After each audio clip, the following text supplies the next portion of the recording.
Alors, cette enquête, qui a pris la forme d'un livre, et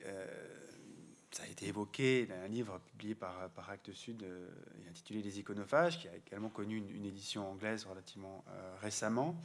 Cette enquête, elle trouve comme point de départ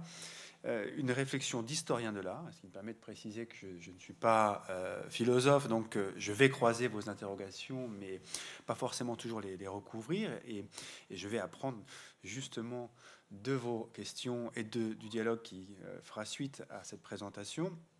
Mon point de départ est un point, disons, historique, la réflexion d'un historien de l'art qui est plutôt spécialiste de l'époque moderne, de la Renaissance, de la peinture de la Renaissance essentiellement, et à une époque où je m'interrogeais sur les métaphores des processus artistiques, je me suis rendu compte que la notion d'ingestion, la notion de dévoration à la Renaissance était relativement courante pour parler de l'imitation, la relation que les artistes entretenaient avec des œuvres qui les précédaient, avec des artistes qui étaient antérieurs à leur propre pratique. Et j'ai pu m'apercevoir qu'elle était non seulement présente dans la littérature artistique de l'époque, chez Vasari, chez les Cellino Cellini, chez des théoriciens de l'art italien, mais au-delà, mais également dans la littérature, dans la poétique de cette époque, et dans un certain nombre de documents qui mentionnaient donc des formes d'ingestion métaphorique, en réalité, qui permettaient de penser quelque chose qui était peut-être assez compliqué à concevoir, d'avoir véritablement à l'esprit, c'est-à-dire cette métamorphose de quelque chose de matériel, de présent dans le monde, précisément pour revenir à cette problématique-là, et qui trouverait une place dans l'esprit avant d'être métamorphosé pour devenir une œuvre. Et cette aporie, ou cette dimension aporétique de la transformation, de passage d'un objet physique, matériel, à quelque chose d'immatériel pour ensuite retrouver forme et corps, finalement, la métaphore de l'ingestion permettait peut-être assez aisément de la rendre intelligible. Donc là, je prenais le parti qui était celui de Hans Blumenberg, de cette réflexion sur la métaphorologie et l'idée que la métaphore est un moyen de résoudre une aporie logique, hein, un problème logique, une discontinuité logique, en y plaçant quelque chose qui donne forme, donne sens à quelque chose qui pourrait être incompréhensible. Alors au départ de cette réflexion, il y a donc toute cette série d'occurrences de métaphores, mais qui très vite m'a amené sur le terrain d'une ingestion beaucoup plus réelle, puisque à force de travailler sur cette problématique-là, j'ai rencontré effectivement des actes, des gestes d'ingestion, de prise en bouche de ces images, que ce soit de peinture, de sculpture, de dessin, d'objets qui ne sont pas destinés, qui n'étaient pas destinés à être consommés de cette manière-là, plutôt des objets à voir à distance, donc à observer, à contempler, et également des images comestibles qui pouvaient être mangées, partagées à des fins diverses. Et ces différentes images et formes d'ingestion, je les ai rencontrées finalement assez rapidement dans des espaces et dans des temps relativement variés, avec une ampleur assez évidente rapidement, ce qui fait que je me suis tout simplement dit qu'il y avait ici matière à réflexion sur le plan historique et qu'il était peut-être nécessaire de m'y coller tout simplement. Alors avant d'entrer vraiment dans l'organisation de cette recherche, et qui peu ou prou est, disons, le plan que j'ai adopté pour l'ouvrage, la distribution des choses dans les iconophages, j'aimerais vous montrer une brève séquence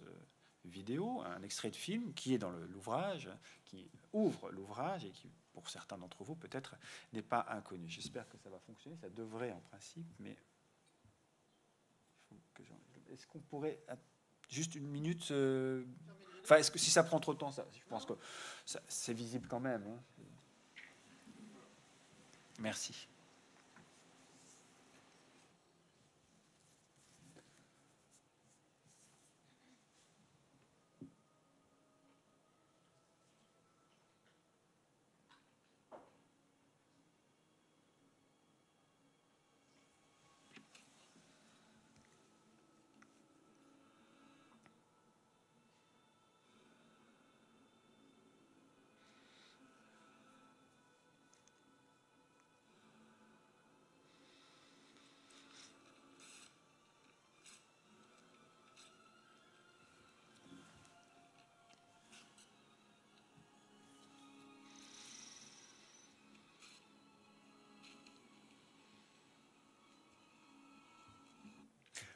on aura compris. Là, il s'agit d'une séquence qui nous montre l'un des héros de ce film Red Dragon de Brett Ratner, Ralph Fiennes, qui prend en main une œuvre de William Blake et qui la déchire et la dévore, comme vous pouvez l'observer. Ce qui m'intéressait dans cette séquence, c'est qu'elle était véritablement le cycle de la folie du point de vue disons, du réalisateur, et comme évidemment dans une sorte de pacte avec les spectateurs auxquels ce film était adressé, c'est-à-dire que représenter ici cette scène qui met en jeu la dévoration d'une image par un personnage dont on sait qu'il est un tueur en série, est une façon d'assister sur le caractère complètement déraisonnable, fou du personnage, avec une action qui, visiblement, pour nous, est proprement impensable, quelque chose qui ne se fait pas. On ne mange pas une œuvre d'art, on la regarde plutôt sagement. Or, cette façon de concevoir l'ingestion justement d'une image me semblait entrer en contradiction avec ce que je rencontrais au même moment au cours de mon enquête historique, puisque je ne cessais de voir à distance de notre époque contemporaine, depuis l'Antiquité, mais encore dans des moments beaucoup plus proches de nous, des formes d'ingestion qui n'étaient pas du tout considérées comme des actes et des gestes déraisonnables, mais au contraire des moments, des rituels qui permettaient de rassembler, d'instituer des communautés ou, pour certaines formes d'entre elles, de s'entretenir, de se constituer dans un rapport souvent vertical avec le supranaturel, avec une transcendance. Ces images donc dévorées, qui dans le film de Brett Ratner apparaissent comme un geste par excellence d'un fou, émanant d'un fou, elles rencontraient aussi un écho dans une autre forme d'ingestion, qui était là proprement une ingestion artistique, puisque je connaissais ce tableau de Jasper Jones, Painting Beaten by a Man, où l'artiste avait en quelque sorte produit une image, mais par un geste de morsure dans l'épaisseur de cette encaustique qui laisse les traces de sa bouche et qui devient donc une image trace, mais qui place donc l'ingestion, la dévoration, peut-être d'une certaine façon, au départ de la production d'une œuvre d'art, en tout cas qui est solidaire de cette production. Donc on a d'un côté un film qui appartient, disons, à la culture populaire, un film de série Z, on peut le dire, et de l'autre une œuvre qui marque véritablement dans les années 60 un tournant dans la pratique artistique et qui revendique clairement un autre rapport à l'objet, non plus uniquement un rapport scopique ou visuel, mais un rapport beaucoup plus physique et sensible par le biais de cette morsure. De même, du même Jasper Jones, je connaissais cette œuvre, The Critic Sees, qui montre donc ici, sous la forme d'une petite sculpture, une paire de lunettes derrière laquelle on devine donc des bouches dentées,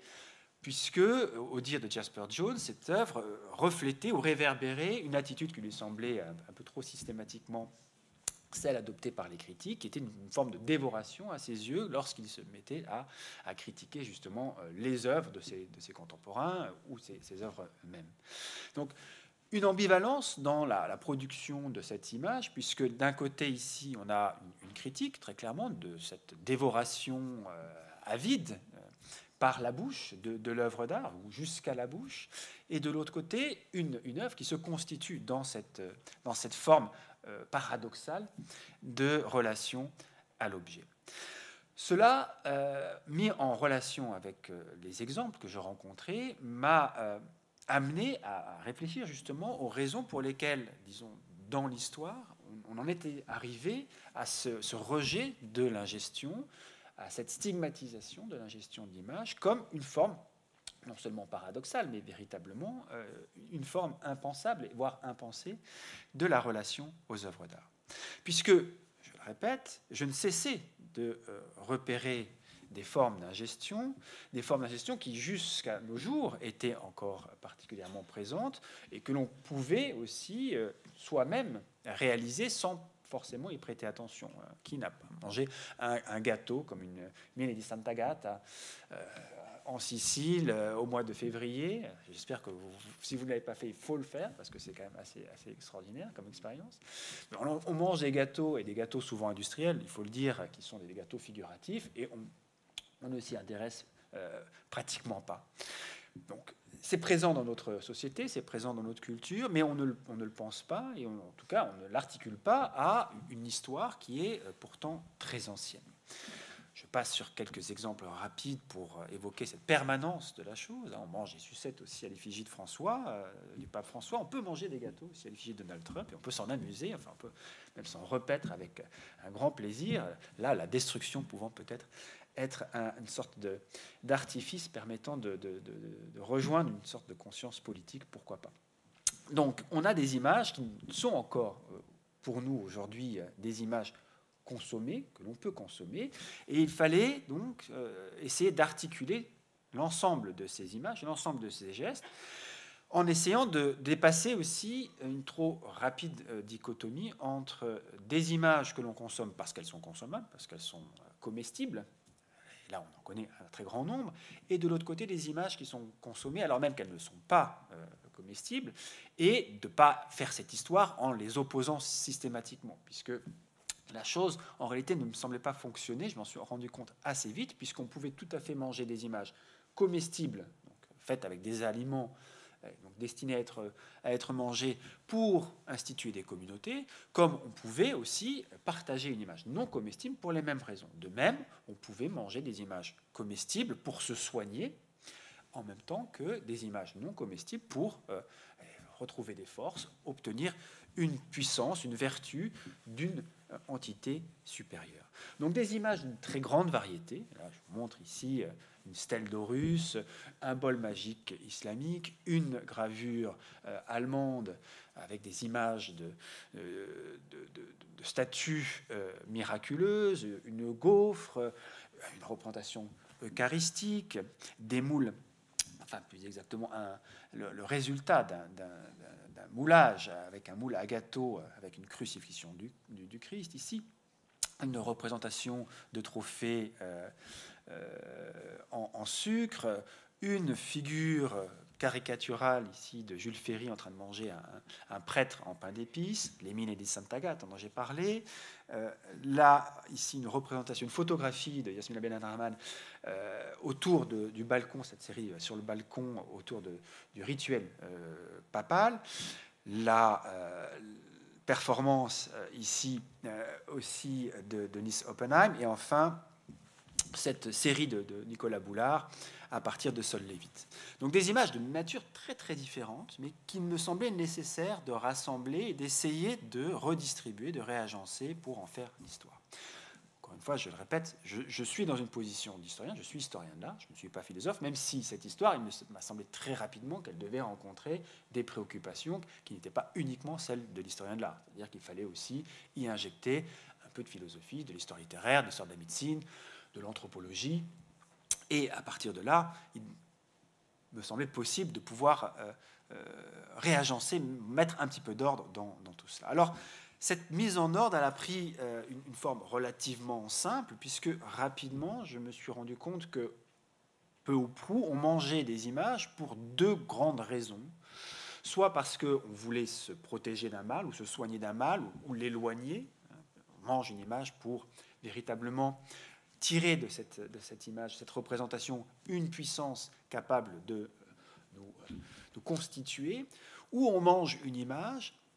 pour la mettre en partage et entrer dans une communauté, instituer une communauté, la faire vivre, et de cette façon partager véritablement quelque chose qui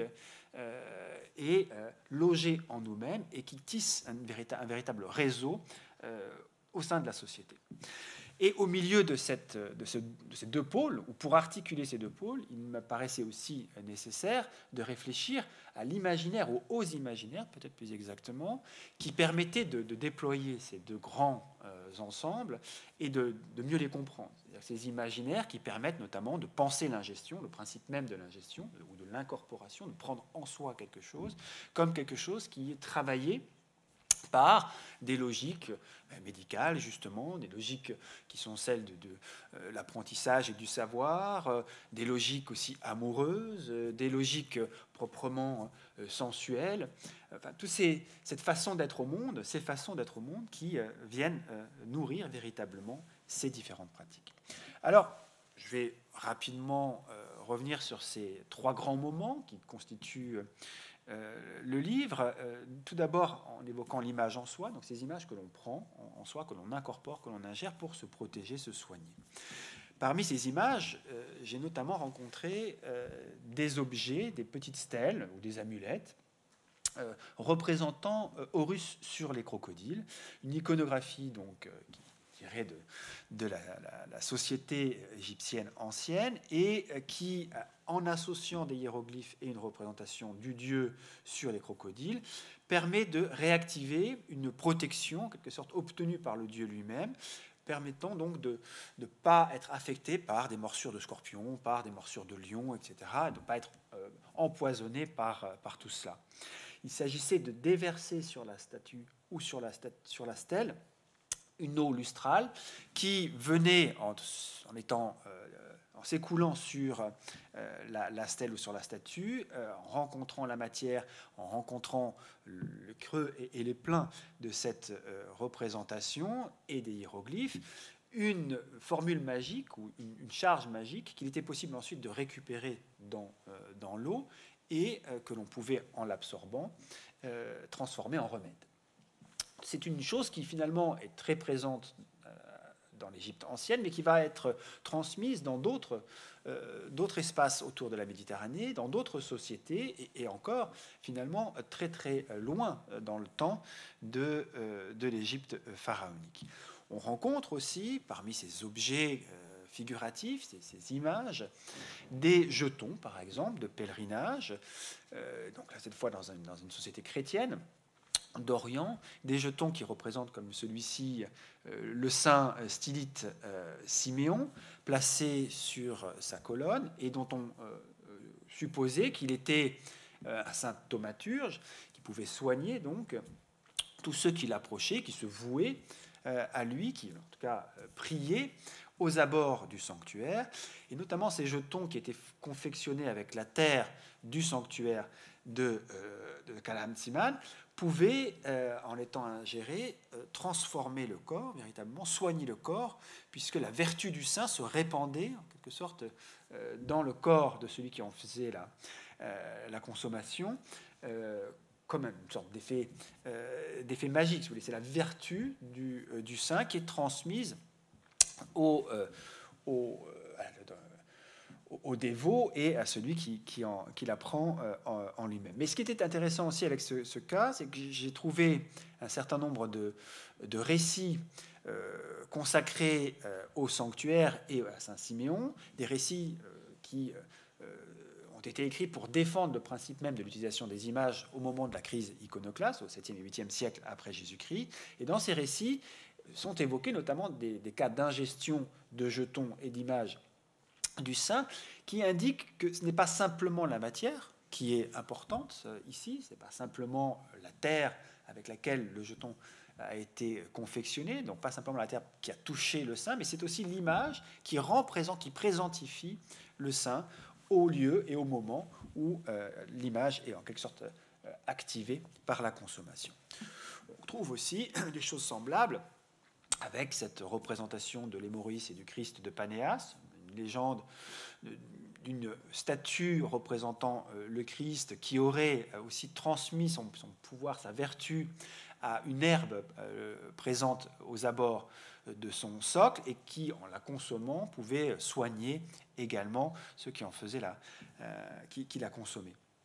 Donc le pouvoir d'une image qui se transmet à quelque chose que l'on consomme. De même, on rencontre des images qui pouvaient être grattées, comme ces images ici de l'évangile de Zeb de Césarée, une représentation du Christ qui était embrassée, mais d'une certaine façon, elle était embrassée, en partie incorporée par celui qui priait en utilisant cet évangile. On trouve également, plus tard, à l'époque médiévale, des représentations de la Vierge à l'enfant, comme ici à San Zénon à Vérone, qui comporte des inscriptions, des graffitis, qui sont des prières, et on sait que ces prières étaient non seulement une façon de placer dans le corps même, dans la corporéité de l'image, sa prière afin de l'éterniser en quelque sorte, pour qu'elle soit au plus près de la Vierge, au plus près du corps miséricordieux et du cœur miséricordieux de la Vierge, mais également un moyen, truchement, qui permettait de récupérer la matière qui, lorsqu'on grattait l'image, tombait au sol, et cette matière était une forme de substitut en quelque sorte au corps de la Vierge qui permettait aux croyants de les mettre en relation avec la Vierge Marie. L'ingestion de cette poussière pouvait, là aussi, permettre à celui qui en faisait la consommation d'être soigné, protégé de tel ou tel mal. Alors c'est un peu un parcours en série, un peu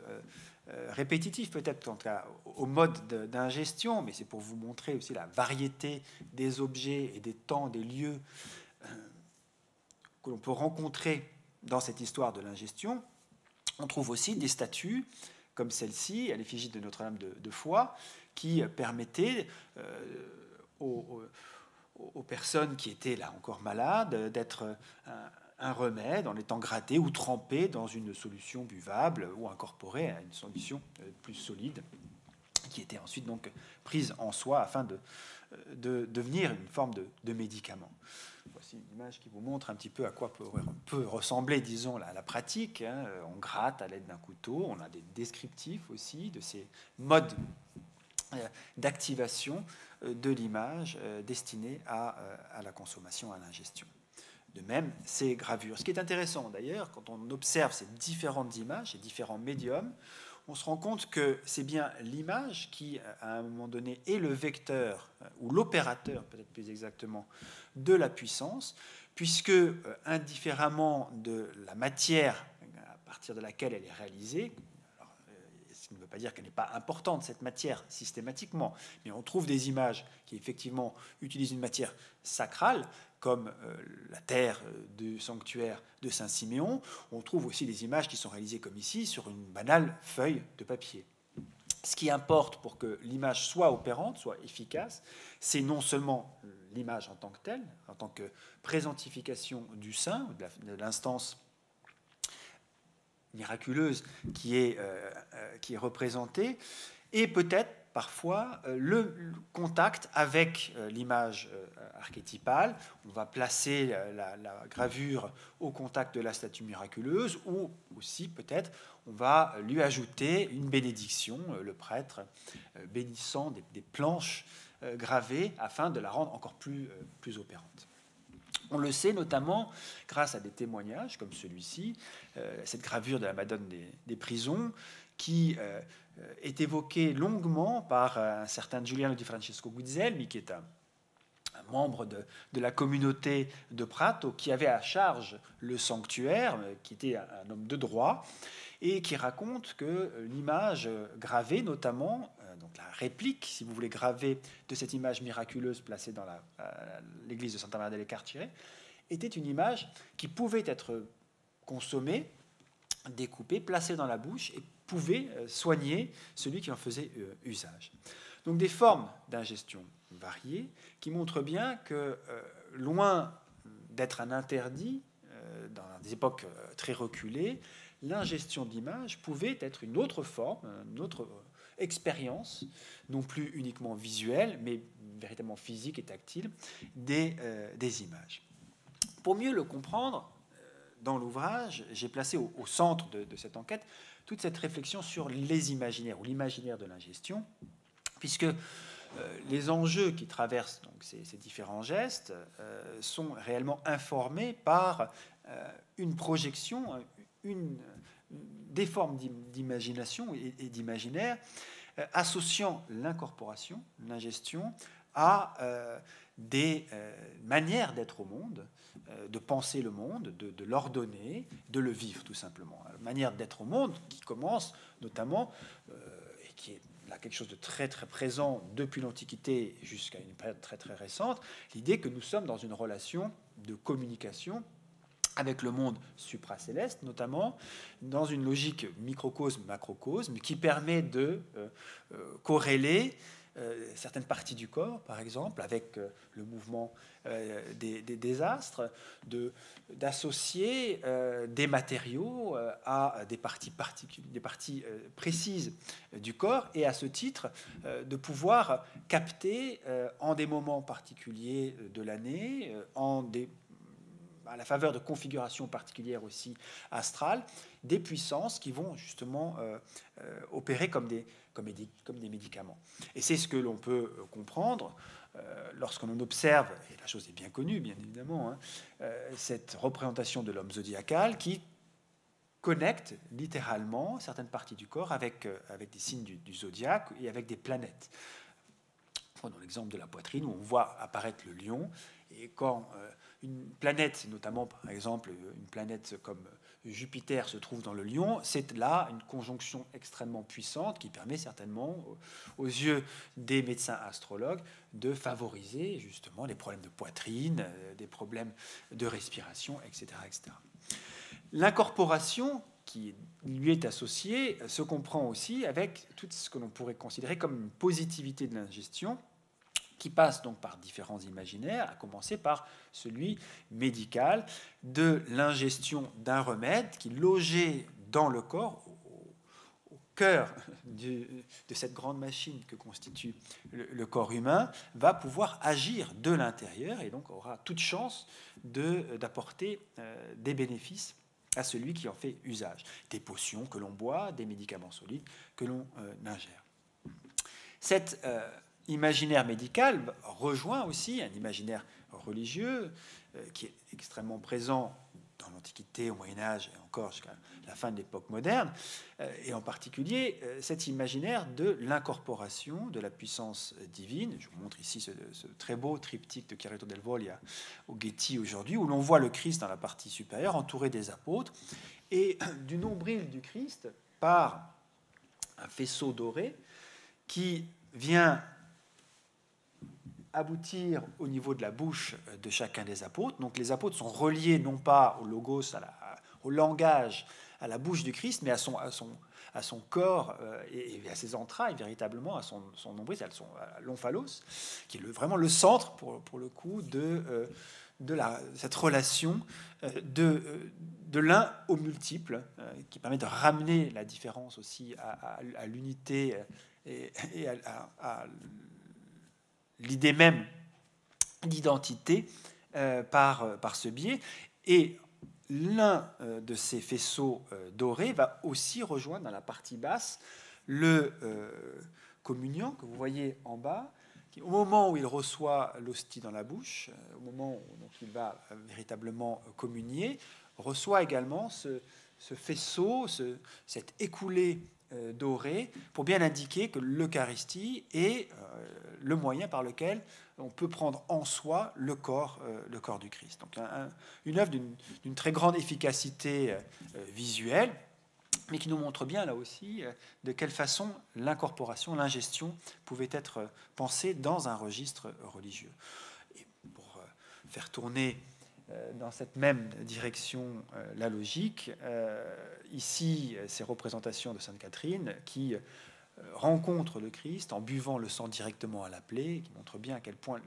la relation physique et l'incorporation du sang tout à fait directe pouvait nourrir l'imagination des artistes dans le domaine religieux. Encore autre image,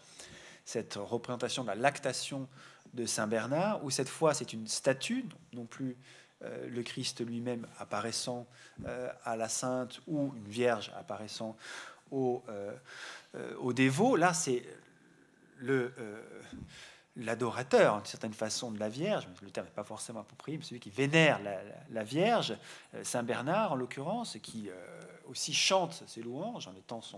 un grand commentateur de la vie de la Vierge. Et il reçoit de la statue de la Vierge le lait qui s'écoule donc, qui se projette, c'est véritablement un jet jusqu'à la bouche de Saint Bernard. Ce qui est intéressant, c'est aussi cette façon de mettre en scène une relation à distance et néanmoins physique, puisque l'écoulement, le jet jusque dans la bouche de Saint Bernard connecte véritablement les deux par la matière, et c'est une image qui se donne à boire littéralement dans cette représentation. Ceci n'est pas un unicum, et on trouve des statues, par exemple, ici en Autriche, à Margareten, une statue de la Vierge allaitant, avec un tuyau ménagé dans le sein droit, qui permettait donc de déverser du lait ou de l'eau, enfin, probablement du lait, puisque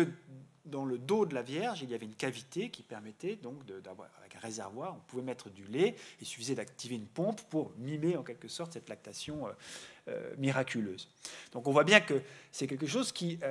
engageait aussi réellement, physiquement, les membres de la communauté au moment de la célébration de la messe, par exemple. On a évoqué la question, enfin ça a été évoqué par Fabien tout à l'heure, la question de la logophagie, cette ingestion du logo, cette ingestion de la parole, du texte aussi, avec cette représentation de la lettre E enluminée dans le livre d'Ézéchiel. Très belle représentation où l'on voit Ézéchiel donc prendre en bouche le phylactère, enfin le texte qui est directement offert par la main de Dieu. Et dans une deuxième occurrence, c'est-à-dire que le prophète est non seulement ici, mais encore là, il tient en main l'instrument utile à l'écriture et il place sur son estomac le pot de peinture rouge qui lui permet d'écrire, et il est en train de tracer le début de sa prophétie. Donc il y a vraiment l'idée de l'ingestion de la parole, la digestion au niveau du corps, ce corps qui prend en lui la parole au niveau véritablement du bassin et du ventre. C'est pour cette raison que le pot est placé sur le ventre. Et puis, ce logos ressort en étant transformé en écrit. On peut aussi l'évoquer, ça a déjà été dit, avec cette très belle gravure de Dürer, représentant cette fois donc Saint Jean dévorant le livre, hein, Ézéchiel et Saint Jean, c'est un peu la même histoire, l'un est relatif à l'Ancien Testament, l'autre au Nouveau Testament et à l'Apocalypse. Mais on voit ici Saint Jean prendre en bouche le livre que lui offre l'ange, non seulement le prendre en bouche, mais le mâcher avidement, à répétition, il le triture. Et c'est là aussi une image, on le voit parce que quand on observe la gravure, on se rend compte que Dürer a pris soin de représenter les dents du saint, parce qu'il faut que le livre soit vraiment trituré, mâché, et donc qu'il se transforme en petits morceaux. Et c'est ce geste-là qui fait passer le savoir dans le corps et dans l'esprit de Saint Jean. Chose qui permet de comprendre notamment la notion de rumination, si importante pour les moines du Moyen-Âge, et qui est devenue une métaphore. On rumine, on ne cesse de reprendre quelque chose à l'esprit qui ne nous quitte pas, mais c'est aussi la façon de pleinement l'incorporer, de le garder en soi. Cette page du Diario de Pontormo, qui permet un petit hommage à Fabien au passage,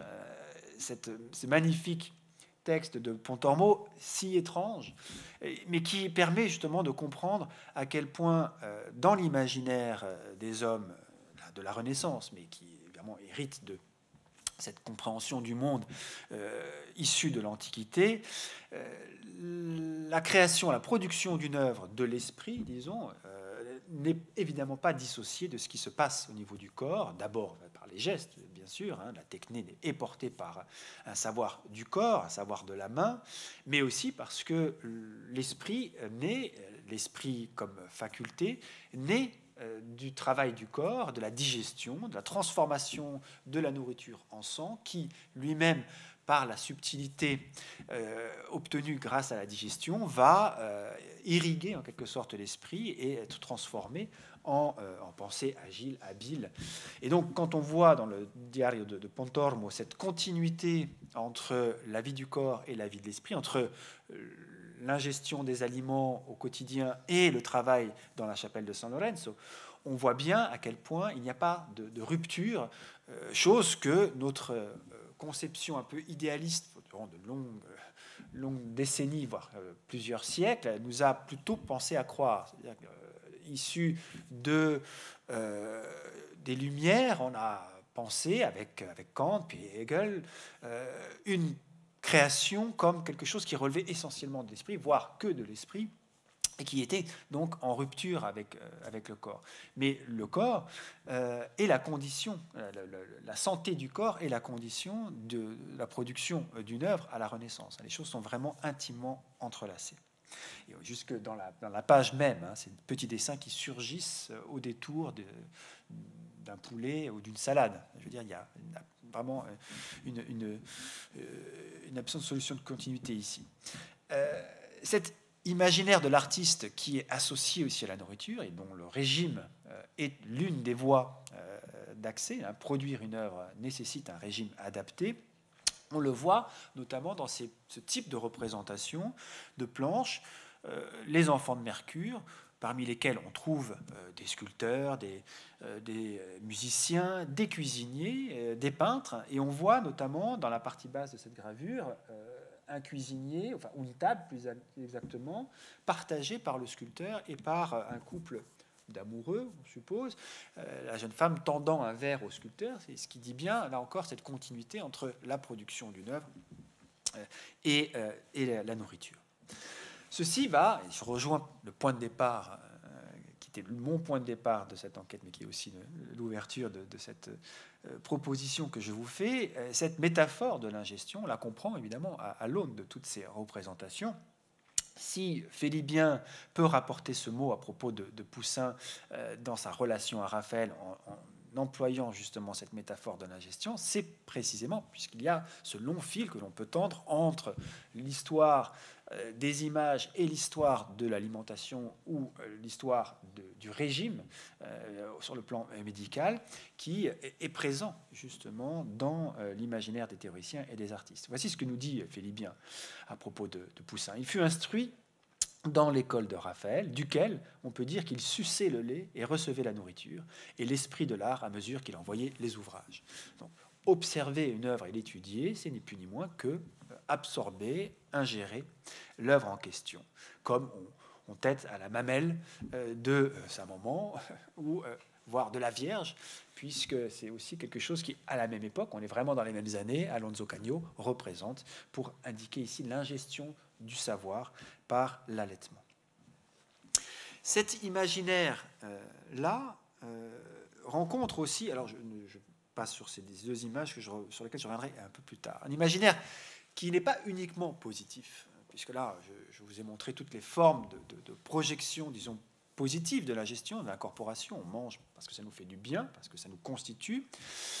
On mange aussi, et parfois cela est critiquable, du moins cela a été critiqué dans l'histoire. On considère que manger de manière démesurée est chose immorale. Et cela est encore plus quand, en mangeant, on produit des images, et qu'en produisant ces images, on mange, on consomme sa mort, d'une certaine façon. C'est ce que semble indiquer le mangeur de ricotta de Vincenzo Campi, où les mangeurs, à mesure qu'ils creusent ce pain de ricotta, produisent une image qui a tout l'air ici d'un crâne, enfin qui fait écho à un crâne, et donc ils produisent une image, mais qui elle-même l'annonce de leur propre mort. Donc en continuant à manger, ils vont consommer leur être et aller vers leur propre mort. De même, dans cette représentation carnavalesque du pays de Cocagne, on voit une critique qui est subreptice, mais qui est même très présente, critique de l'ingestion des images, puisque cette maison constituée de pain d'épices, c'est là une préfigure de la maison de Hansel et Gretel, on voit des hommes manger donc des images et vivre de manière totalement inconsidéré, sans se soucier de ce qu'il advient du monde. Donc là, on revient à la question qui était au départ aussi de votre problématique dans ce séminaire. Que fait-on de ce que l'on mange et qu'est-ce que cela induit, qu'est-ce que cela produit sur ce monde? C'est un peu ce que semble stigmatiser ici Hans Sachs dans cette gravure. Critique aussi de la folie. On revient au point de départ et de cette scène tirée du film de Brett Ratner, dans cette gravure de William Hogarth. Hogarth stigmatise très clairement les mangeurs d'images comme étant des fous, déraisonnables, et peut-être même plus précisément des hommes qui ont perdu ou qui ont véritablement perdu la place qui était la leur, c'est-à-dire celle d'hommes dotés de raison, pour chuter au niveau des animaux. On voit à l'arrière-plan des mangeurs de Christ qui ont tout l'air de singes. Enfin, ils ont des faciès grimaçants, simiesques, qui les assimilent à des animaux, puisque dans la logique aristotélicienne de l'échelle de la nature, il y a une gradation progressive, le minéral, le végétal, l'animal et le règne humain. Les hommes seuls sont dotés de raison. Quand on régresse à l'état animal, c'est qu'on ne fait pas usage de sa raison, et c'est précisément ce que semble ici indiquer Hogarth. On peut aussi rencontrer des images d'ingestion, des représentations d'ingestion d'images, ayant pour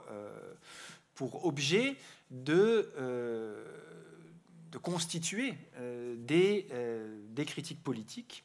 Et c'est le cas notamment à la toute fin du XVIIIe siècle et encore au XIXe siècle,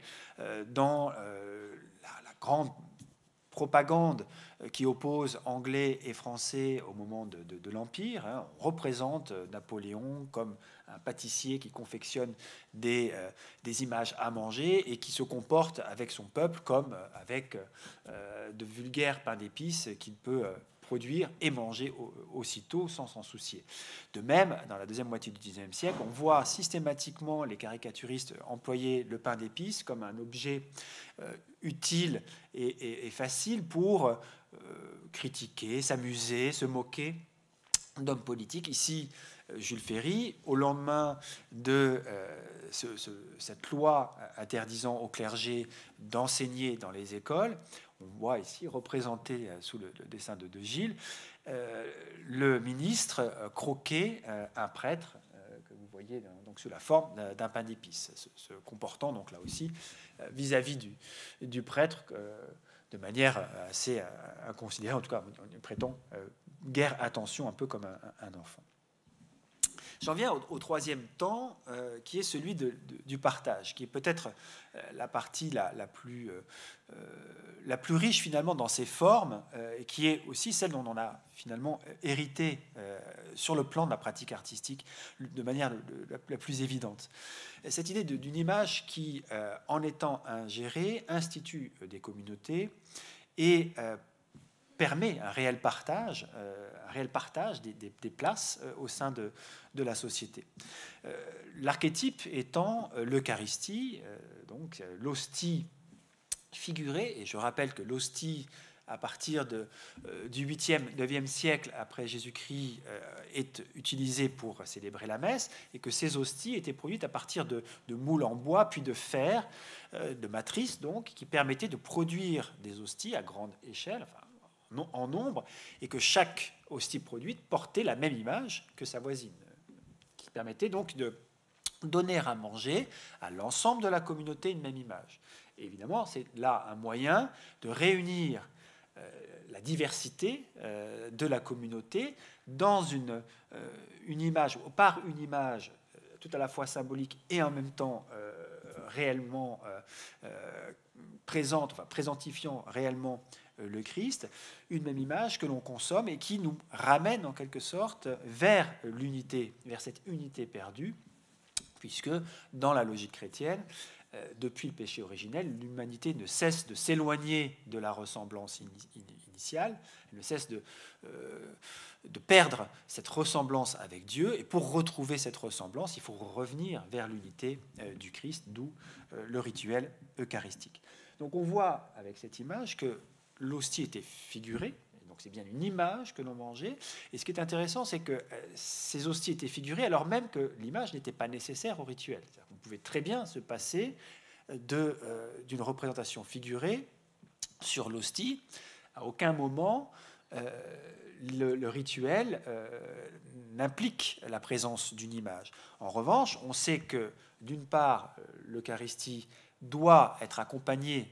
d'une croyance en la réelle présence du Christ, du corps du Christ dans les espèces, dans le pain, dans l'hostie, Et également l'idée que par la communion, la communauté est véritablement instituée. Or, quand on observe le mode de fonctionnement de ces images, leur mode de production et leur mode d'animation, on se rend compte que précisément cette relation à une même matrice, donc à une même image, en dépit de leur multiplicité, ces hosties sont toutes, en étant distribuées, différentes, puisqu'elles sont un exemplaire que l'on peut prendre en main et qui n'est pas le même exemplaire que le précédent, mais l'image ramène à l'unité. Et on peut l'observer, enfin, on peut véritablement prendre conscience de l'importance de cette logique-là quand on observe, par exemple, le fer à hostie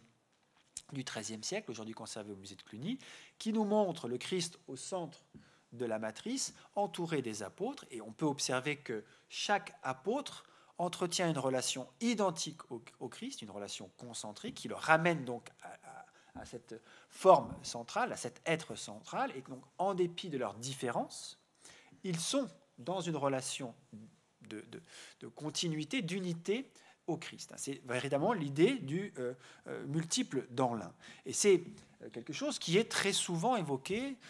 dans les commentaires des pères de l'Église, Saint Augustin, mais aussi des théologiens postérieurs, cette idée que par la communion, par l'Eucharistie, on perd sa dissemblance et on retrouve une ressemblance perdue. Je cite ici saint Augustin. « Et j'ai découvert que j'étais loin de toi dans la région de la dissemblance, comme si j'entendais ta voix me dire des hauteurs, je suis l'aliment des grands, grandis et tu me mangeras. Et tu ne me changeras pas en toi comme l'aliment de ta chair, mais c'est toi qui seras changé en moi. » Donc cette idée d'une transformation qui permet à celui qui en fait la consommation de perdre sa différence pour se retrouver véritablement dans l'identité, dans une relation d'identité au Christ. Même chose chez Luca Pinelli, considère que ce repas céleste ne se convertit pas en la substance de celui qui le mange, comme il en va des autres repas naturels, mais il nous convertit en lui. On ne transforme pas en soi la chose extérieure, mais en mangeant, on se transforme en Christ, d'une certaine façon. Alors, ce modèle eucharistique qui repose sur le principe de l'empreinte, l'usage d'une matrice qui permet de produire des images multiples, mais toutes identiques, du moins dans leur forme, on va la voir migrer dans les communautés religieuses à des fins non rituelles, pas forcément pour célébrer la messe, avec des moules à gâteaux, des moules à masse-pain, comme ici, ce très beau moule là encore du musée de Cluny, ou cet exemple que je vous ai déjà montré, cette Lebkuchen du musée bavarois, les images qui étaient mangées notamment lors de fêtes durant l'année, consommées en famille ou parfois aussi en relation avec des communautés religieuses dont on était membre. On sait aussi à quel point ces rituels profanes, mais évidemment teintés de rituels chrétiens, pouvaient devenir des points décisif dans la projection de la société, du mode de fonctionnement de la société. On le sait notamment à partir de la lecture de cette prédication de Johannes Geiler von Keysersberg, qui est une prédication sur le pain d'épices, sur la production des pains d'épices, dans lesquelles il explique que la production du pain d'épices est tout à fait identique à la passion du Christ. Et il calque les différentes étapes de la production du pain d'épices sur la passion du Christ. Au moment où on produit la farine, on bat le blé, c'est comme ce moment où le Christ est flagellé, le moment où on mêle aussi les différentes substances nécessaires à la production de cette pâte qui va être ensuite cuite, et finalement les différents éléments qui sont constitutifs du Christ, le Père, la Vierge et le Saint-Esprit, tout cela étant constitutif de l'identité du Christ, etc., etc. Et puis ce pain d'épices est ensuite partagé au sein de la communauté. On voit ici un pain d'épices découpé par le maître de maison, le Hausvater, qui va, en donnant cette image à manger aux membres de la communauté, rassembler cette communauté qui, en dépit de sa diversité, se retrouve dans l'unité du Christ. D'autres exemples, On pouvait aussi utiliser ces gâteaux pour les mariages, des fêtes. Et là encore, la consommation d'une même image permettait de souder la communauté autour de ces images. Les cialde, ces gaufres qui étaient produites en grand nombre lors de banquets, qui cette fois met en partage non plus une image tirée des nouveaux évangiles, ou de l'Ancien Testament, ou de la mythologie éventuellement, mais des images qui sont ici des portraits héraldiques, donc des représentations héraldiques de famille, et qui, en étant consommées par les membres de la famille, au sens élargi du terme, c'est-à-dire pas simplement le père, la mère, les enfants, mais aussi les cousins et aussi la clientèle, ceux avec qui on entretenait une relation, disons, qui fondait en quelque sorte une famille au sens large du terme, en consommant ces gaufres, en consommant ce qui identifiait finalement cette famille, les armes héraldiques, on rassemblait cette famille autour de cette même image et on en faisait l'opérateur de l'unité de la famille. Autre type d'image, toujours permettant d'instruire et de produire cette communauté, ces images se référant aux morts que l'on peut consommer dans différentes sociétés, différents moments de la vie pour entretenir des relations avec ses ancêtres. Les os des morts, le 2 novembre, sont mangés par les enfants afin de se souvenir de leurs ancêtres. Et en mangeant ces gâteaux, on considérait aussi que l'on prenait en soi une puissance séminale qui permettait de perpétuer la force, la vertu de la famille. Chose relativement analogue au Mexique avec les calaveras, ces petits crânes de sucre qui sont mangés là aussi le 1er novembre et qui portent bien souvent les noms des membres de la famille, ce qui fait qu'il y a une connexion entre l'ingestion et l'institution de la famille, la vie de la famille, que ce soit les membres vivants ou les membres décédés, les morts. On maintient en vie en quelque sorte ces morts en ingérant leur image. Ceci m'amène à une image qui est à la frontière, à la croisée de ces imaginaires et qui me semble aussi tout à fait intéressante sur le plan de cette idée d'une image mise en partage qui institue des communautés. C'est cette représentation produite par Stephanie Jones, The Shadow of Love, qui non seulement fait référence au mythe de Butadès, donc cette première image, ce premier portrait obtenu par la circonscription de l'ombre projetée sur une muraille par cette jeune femme qui cherche à conserver la trace de son amant avant son départ pour la guerre, selon les versions du mythe. Et on voit que la silhouette, effectivement, est une façon d'obtenir, de conserver la trace d'un être aimé, mais en faisant un gâteau, l'artiste, ici, Stephanie Jones, introduit une donnée supplémentaire, c'est qu'elle fait de l'image l'opérateur permettant de maintenir en soi l'être aimé, de l'incorporer, de le transformer en soi, et donc d'en faire une part constitutive de soi. J'en viens à un autre aspect, un peu rapidement peut-être, trop rapidement, on pourra revenir éventuellement sur certaines de ces images si vous le souhaitez, puisque les enjeux sont multiples, en réalité pas forcément aussi simples que je le présente là aujourd'hui. Ces images qui sont mangées pour instituer des communautés politiques, pour faire vivre des communautés politiques dans des directions, je dirais aussi différentes, selon des régimes différents. Ici, l'Arc de Triomphe, une victuaille offerte au peuple lors de l'entrée de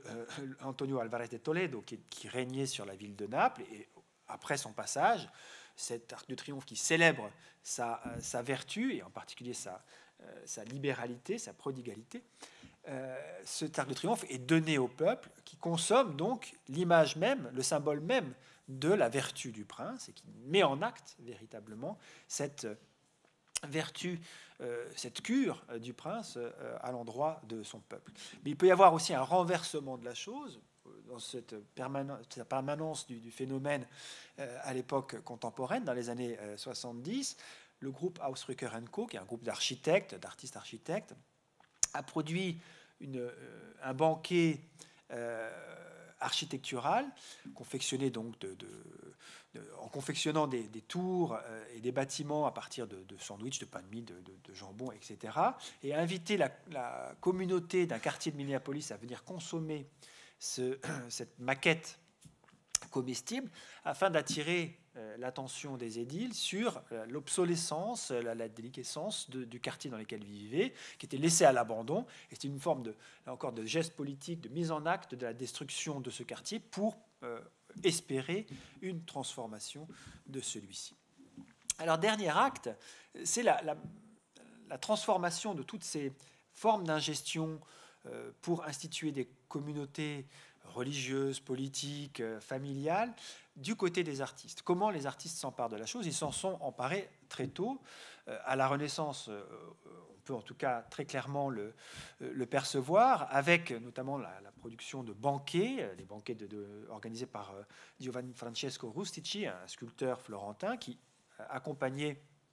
de 11 autres artistes, célébrait donc la virtuosité de l'art et de ses pairs en invitant chaque membre de la communauté à produire des sculptures figuratives qui étaient ensuite mangées par les membres de la communauté. Et on devait, à l'occasion de ce banquet, élire l'artiste qui avait produit l'œuvre la plus remarquable, la plus merveilleuse. Et ce qui était intéressant de mon point de vue, c'est que en choisissant une communauté de 12, évidemment, Rustici mime la communauté des 12 apôtres. Donc cette idée d'une répétition de la communauté chrétienne, mais dont l'ordre ou la logique est inversée, puisque là où l'Eucharistie et les apôtres consomment une même image pour revenir à l'unité perdue vers le Christ, là, ce sont 12 images différentes et on va élire, on va célébrer l'individualité, la différence. Ce qui pourrait être aussi une forme disons, de ferment de la production artistique à la Renaissance. On va effectivement de plus en plus vers la singularité. Ceci va migrer à l'époque contemporaine, notamment avec Piero Manzoni, qui reprend le principe de l'empreinte comme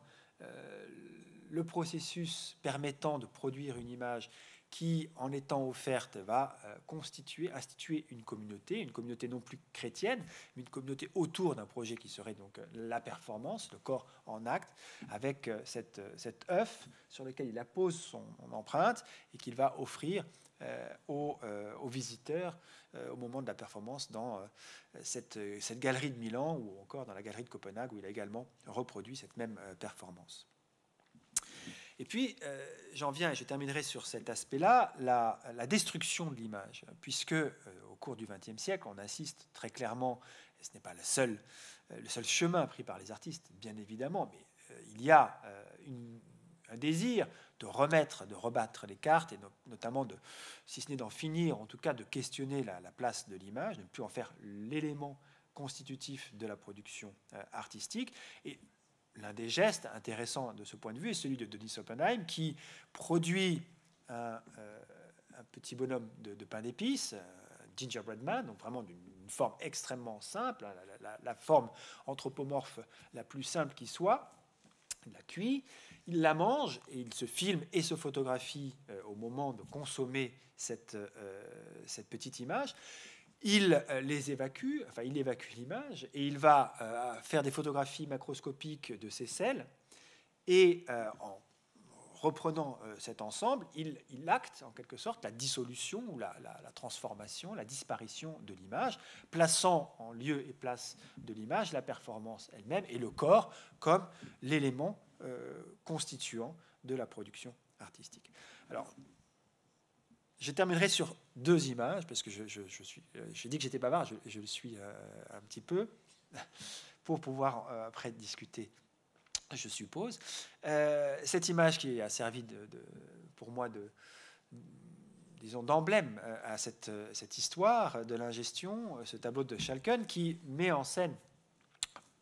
c'est un tableau complexe, mais qui met notamment en scène la production d'une image à partir d'un élément comestible, une crêpe,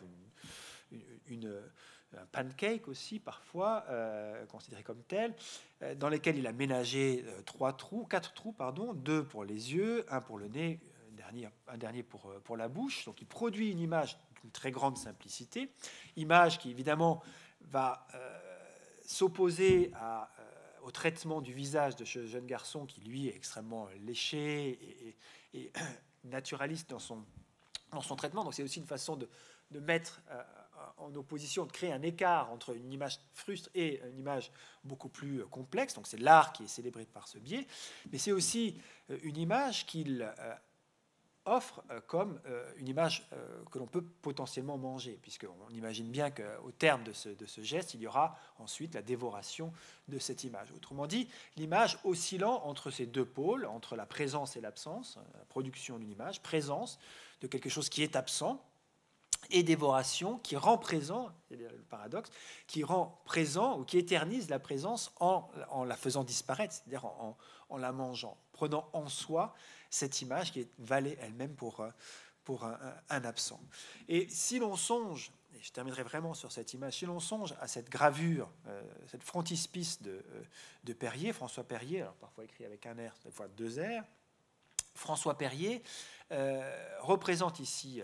Cronos en train de dévorer une statue, non pas ses enfants, mais une statue qui se trouve être le torse du belvédère, ce qui est assez intéressant, puisque on voit ici que la dévoration, plutôt que d'absenter une image, de la détruire, de la faire disparaître, la produit précisément, puisque le torse du belvédère, on ne le connaît que comme ça, c'est-à-dire qu'on ne le connaît que fragmentaire. S'il est devenu une image, en quelque sorte, pour nous, c'est parce qu'il a été dévoré par le temps. Voilà, donc on est bien dans cette logique d'une consommation, d'une ingestion d'images qui n'est pas uniquement destructrice, mais aussi potentiellement productrice. Je vous remercie.